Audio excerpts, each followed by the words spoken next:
3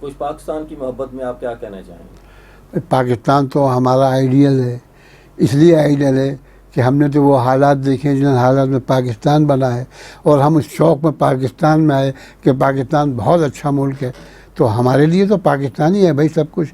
ہم انڈیا کی بات کر ہی نہیں سکتے، کیوں کریں؟ جب ہم نے ایک ملک کو چھوڑ دیا، اچھا نہ سمجھتے وہ چھوڑا نا، تو پاکستان تو ہمارا آئیڈیل ہے، ہم اس سے اختلاف کر ہی نہیں سکتے. کوشش یہ کرتے ہیں کہ اللہ کرے کہ وہی پاکستان وجود میں آئے جس مقصد کے لیے بنا تھا. بہت شکریہ جی، جزاک اللہ. فارملی میں اس پروگرام کو ختم کر رہا ہوں، اور آپ سے کچھ چیزیں جو سننی ہیں وہ ہم ابھی سنیں گے. بہت شکریہ، جزاک اللہ. بہت شکریہ، آپ کا بھی شکریہ. جزاک اللہ. کیا آپ نے اندر کی باتیں باہر نکالی؟ کچھ جو نعت، وہ تو بات وہی ہے کہ جو بچے سارے پسند ہوتے ہیں. ہم میں آپ کو یہ نہیں ہاں نہیں، ہم تو ہے، لیکن کیٹیگریز تو ہوتی ہیں. کچھ بچے ہمسایوں کو بھی پسند ہوتے ہیں، دوسرے لوگوں کو بھی پسند ہوتے ہیں، تو وہ نعت ہے جو آپ سمجھتے ہیں کہ یہ بہت. دیکھیں میں نے نعت پڑھی، آپ کو نعتداروں کو علم ہوتی، یہ نعت دنیا میں پڑھی جاتی ہے، یہاں پورے پاکستان میں پڑھی جاتی ہے. پھر میری ایک اور نعت ہے، یورپ میں اتنی پڑھی جاتی ہے کہ مقابلے ہو رہے ہیں بچے کے، اور ہر لڑکا وہی نعت پڑھ رہا ہے. یہ بھی کرم ہے حضور کا. ہاں بسم اللہ. یہ نعت ذرا اب میں دیکھوں یہ نعت ہے نہیں، اب کچھ شعر میرے ذہن میں، بہت پرانی نعت ہے، ابتدائی نعت ہے میری، اتنی مشہور ہے یورپ میں تو حال یہ ہے کہ ہر جگہ وہی پڑھی جاتی ہے. میں سناتا ہوں آپ کو، کچھ جتنے شعر یاد آ جائیں وہ سنا دیتا ہوں.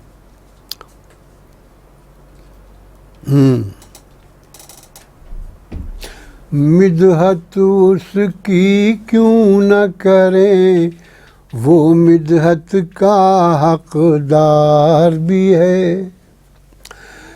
مدحت اس کی کیوں نہ کریں، وہ مدحت کا حقدار بھی ہے. اور بعد خدا جو اپنی حدوں میں مالک بھی مختار بھی ہے. بعد خدا جو اپنی حد، ایک حد ہے نا، اپنی حدوں میں مالک بھی مختار بھی. تبلیغ اسلام کی منزل آسان بھی دشوار بھی ہے. تبلیغ اسلام کی منزل آسان بھی دشوار بھی ہے. رحمت کا گہوارہ بھی ہے، طائف کا بازار بھی ہے. رحمت کا گہوارہ بھی ہے، طائف کا بازار بھی. حکم شہ ابرار پہ چلیے، خار بھی گل بن جائیں گے. حکم شہ ابرار پہ چلیے، خار بھی گل بن جائیں گے. دشت نہ سمجھو اس دنیا کو، یہ دنیا گلزار بھی ہے. دشت نہ سمجھو اس دنیا کو، یہ دنیا گلزار بھی ہے. دشت نہ سمجھو طوفانوں کا کیا ڈر ہم کو، اسوۂ احمد اپنے لیے. طوفانوں کا کیا ڈر ہم کو، اسوۂ احمد اپنے لیے. دریا بھی ہے، ساحل بھی ہے، ناؤ بھی ہے، پتوار بھی ہے. دریا بھی ہے، ساحل بھی ہے، ناؤ بھی ہے، پتوار بھی ہے. اب شعر یاد نہیں آ رہے، ایک شعر اور بھی ہے، مقطع سنیں. چلی آج ہماری مدحت کا اعجاز ہے کچھ انداز عجب. آج ہماری مدحت کا اعجاز ہے کچھ انداز جب جام و صبح کی باتیں بھی ہیں، ذکر شہ ابرار بھی ہے، جام و صبح کی باتیں بھی ہیں، ذکر شہ ابرار بھی ہے، مدحت اس کی کیوں نہ کریں، وہ مدحت کا حقدار بھی ہے، بعد خدا جو اپنی حدوں میں مالک بھی مختار بھی۔ شاہ فیصل کا جب انتقال ہوا تو ریڈی پاکستان اس میں تو وہ ہو جا کہ ایکٹیویٹی ختم کر دی تو نعت کے مشاعر، تو انہوں نے، میں نے اس میں یہ نعت پڑھی، بہت سنائی انہوں نے یہ نعت، بہت سنائی، تو اتنی مشہور ہوئی، اتنی یورپ میں تو اتنی مشہور ہے وہ سب بچے ہی پڑھتے رہتے۔ غزل بہت غزلیں بھری پڑی کوئی غزل ہو تو ابھی سناتا ہوں آپ کو، چلی صاحب ایک غزل سناتے ہیں آپ کو کہ ایک اور بھی سفر کا وہ امکان دے گیا، ایک اور بھی سفر کا وہ امکان دے گیا، ارے میں خالی ہاتھ تھا مجھے سامان دے گیا، میں خالی ہاتھ تھا مجھے سامان دے گیا، کہ وہ مجھ کو سوچ کا نیا عنوان دے گیا، وہ مجھ کو سوچ کا نیا عنوان دے گیا، پتھر کے پھول شیشے کا گلدان دے گیا، پتھر کے پھول شیشے کا گلدان دے گا۔ شعر سنا ہے۔ کل میری ایک فقیر سے کیا گفتگو ہوئی، کل میری ایک فقیر سے کیا گفتگو ہوئی، ارے وہ مجھ کو میری ذات کا عرفان دے گیا، وہ مجھ کو میری ذات کا عرفان دے گیا، وہ مجھ کو میری ذات، کہ میں تو سمجھ رہا تھا کہ سب کچھ سمجھ گیا، میں تو سمجھ رہا تھا کہ سب کچھ سمجھ گیا، دھوکہ مگر مجھے میرا وجدان دے گیا، دھوکہ مگر میرا مجھے وجدان دے گیا، دھوکہ مگر مجھے میرا وجدان دے، وہ شخص سادگی میں بھی اپنی مثال تھا، وہ شخص سادگی میں بھی اپنی مثال تھا، رنگینیوں کا شہر کو طوفان دے گیا، رنگینیوں کا شہر کو طوفان دے گیا، سب کو امیر شہر نے پوشاک پیش کی سب کو امیر شہر نے، پوشاک پیش کی مجھ کو مگر شکستہ گریبان دے گیا، مجھ کو مگر شکستہ گریبان دے گیا۔ پیچیدہ اس کی ذات ہر ایک زاویے سے تھی، پیچیدہ اس کی ذات ہر ایک زاویے سے تھی،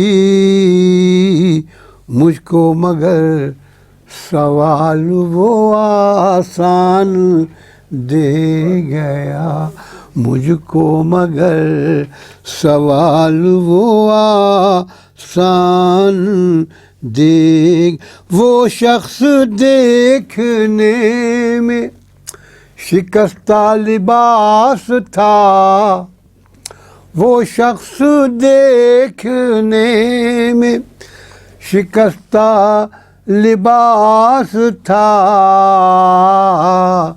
ایک بے مکان کو قصر سلیمان دے گیا، ایک بے مکان کو قصر سلیمان دے گیا۔ کل مجھ سے جو ملا تھا وہ مجذوب کون تھا، کل مجھ سے جو ملا تھا وہ مجذوب کون تھا، اعجاز وہ مجھے میری پہچان دے گیا، اعجاز وہ مجھے میری پہچان دے گیا، ایک اور بھی سفر کا وہ امکان دے گیا، میں خالی ہاتھ تھا مجھے سامان دے گئے۔ اب دیکھیے یہ ہے قدیم و جدید کا امتزاج، اور یہی چیز پسند بھی آتی تھی ہمارے عہد میں، قدیم بھی اور جدید بھی ہے، غلبہ کسی اور کا وہی ایک علیحدہ بات ہے، لیکن لوگ موجود ہیں، ابھی ایسا نہیں ہے کہ بالکل معاشرہ جدید ہوگا، لوگ ننگے بھی نہیں پھر رہے۔ تو میں نے ایک جدید غزل کے بھی سنا دیا آپ کو، پرانی بھی سنا دی کہ راہ بر سو گئے، راہ بر سو گئے، ہم سفر سو گئے، راہ بر سو گئے، ہم سفر سو گئے، کون جاگے گا ہم بھی اگر سو گئے، کون جاگے گا ہم بھی اگر سو گئے، اور گیسوئے وقت اب کون سلجھائے گا، گیسوئے وقت اب کون سلجھائے گا، کہ بے خبر جاگ اٹھے باخبر سو گئے، بے خبر جاگ اٹھے باخبر سو گئے، اور اس حقیقت سے انکار ممکن نہیں، اس حقیقت سے انکار ممکن نہیں، سو گئی قوم جب دیداور سو گئے، سو گئی قوم جب دیداور سو گئے، اور یہ ہماری تاریخ کہ یہ ہمارے مقدر کا اندھیر ہے، یہ ہمارے مقدر کا اندھیر ہے بھئی جب بھی نزدیک آئی سحر سو گئے، جب بھی نزدیک آئی سحر سو گئے، جب بھی نزدیک آئی. اور دوسرا بھی اسی قسم کا کہ اپنی بربادیاں اپنے ہاتھوں ہوئی، اپنی بربادیاں اپنے ہاتھوں ہوئی، جاگنا تھا ہمیں ہم مگر سو گئے، جاگنا تھا ہمیں ہم مگر سو گئے. بے گھروں کو تکلف سے کیا واسطہ، بے گھروں کو تکلف سے کیا واسطہ. ارے نیند آئی سرے رہ گزر سو گئے، نیند آئی سرے رہ گزر سو گئے. اور مٹ گیا دل سے کیا خوف دار و رسن، مٹ گیا دل سے کیا خوف دار و رسن. لوگ پھولوں پہ کیا سوچ کر سو گئے، لوگ پھولوں پہ کیا سوچ کر سو گئے. بھئی وہ گئے گھر کی رعنائیاں بھی گئیں، وہ گئے گھر کی رعنائیاں بھی گئیں. یوں لگا جیسے دیوار و در سو گئے، یوں لگا جیسے دیوار و در سو گئے.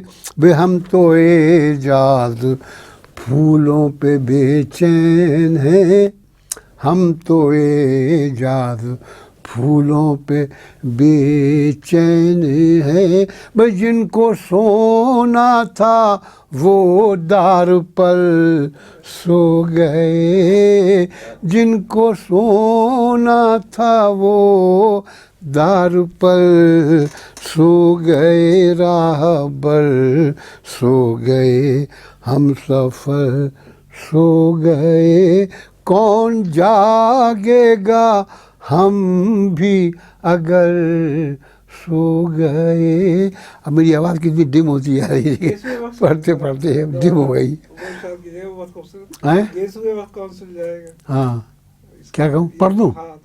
گے سوئے وقت اب کون سلجھائے گا، گے سوئے وقت اب کون سلجھائے گا.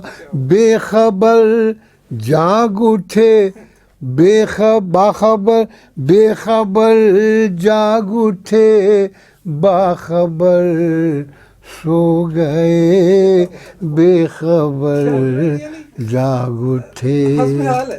اچھا ایک بات یہ ہے کہ یہی ہو رہا ہے، بے وقوفوں کے ہاتھ میں باغ ڈور آ گئی ہے.